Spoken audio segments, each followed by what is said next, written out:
Today is what happens when outrage outruns strategy.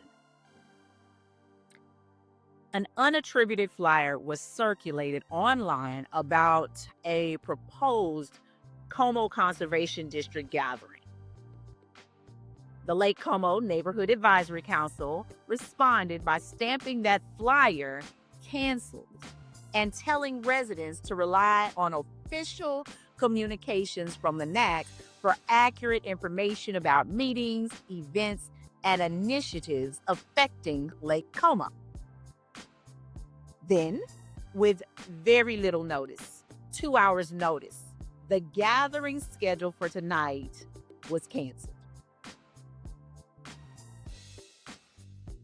I'm not here to referee politics or personalities. I'm not here to defend one Facebook post or attack another. I am here to name the real problem: a lack of strategy, a lack of discipline, and a lack of direct, reliable public information. When civic action is driven by emotion instead of preparation, the community usually pays the price. An impulsive post can create confusion. An unattributed flyer can spread beyond the neighborhood. Gatekeepers can use that confusion to reclaim control. City staff, they can step back, and residents can end up with less access than they had before. Whatever ultimately caused today's cancellations, you can bet that the confusion did not help. Meanwhile, Keep Lake Como Beautiful has been working on this issue since August of 2025. We published education in January. We reviewed the first draft. We explained what the proposal could not change. We invited residents to read the material and submit comments. We raised questions about enforcement, appeals, affordability, administrative discretion, resident protections, and economic impact. Meanwhile, Keep Lake Como Beautiful had been working on this issue since August of 2025. We reviewed the first draft.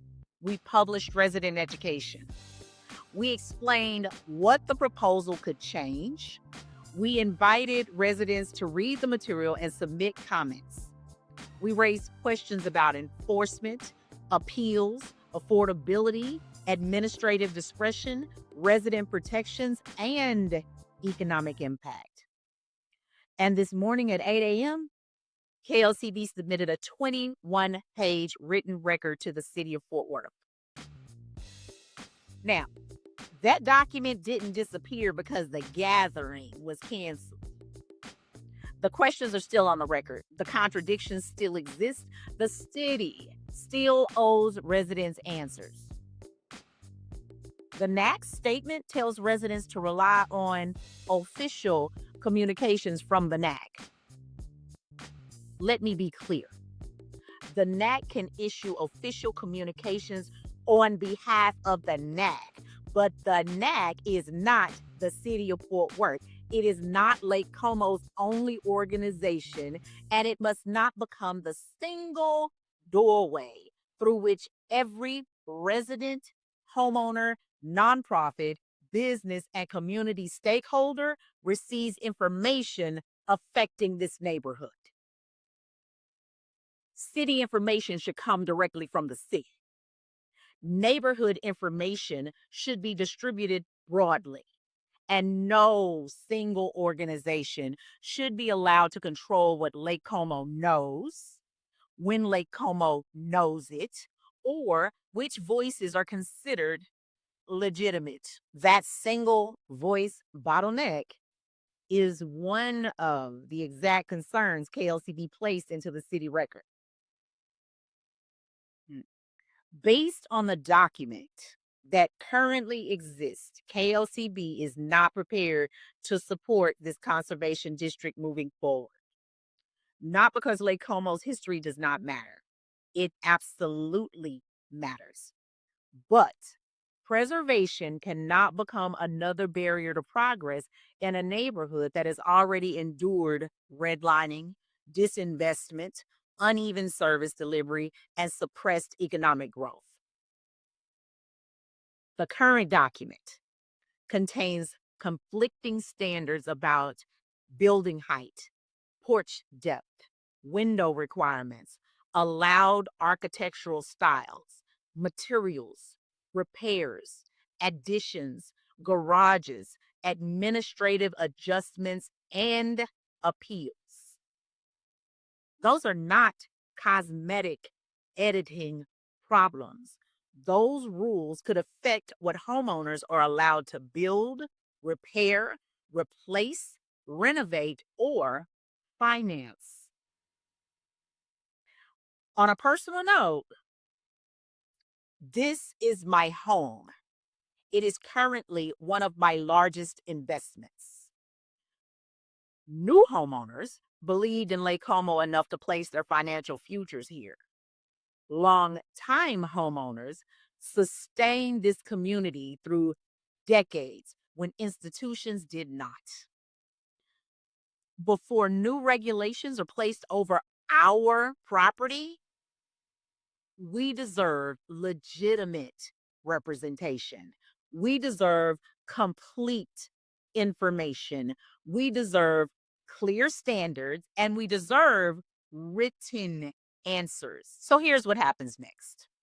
KLCB is not going to organize a mob. We are going to organize the questions. 16 questions before the rules change. Each post will contain one question from KLCB's official submission to the city of Fort Worth, the page or provision that created the question, a plain language explanation of why it matters to homeowners, and a short email template residents can send directly to the city of Fort Worth. Not spam, not threats, not manufactured outrage. Residents should read the question, personalize the message, and send it through the official channel. And then say the response. One question, one source, one written answer. That is how we create a public record. That is how we prevent case by case exceptions, inconsistent enforcement, finger pointing, and impropriety for decades to come. Because a crowd can fill a room for one night, but strategy can protect a neighborhood for generations. Don't wait until someone makes you angry before you become informed. Subscribe, read the briefings, join office hours, follow the documentation, ask questions before the rules are adopted, and stop allowing the loudest voice or the most established gatekeeper to decide what Lake Como should know. Outrage may get attention. Strategy gets answers. And resident power requires both information and discipline.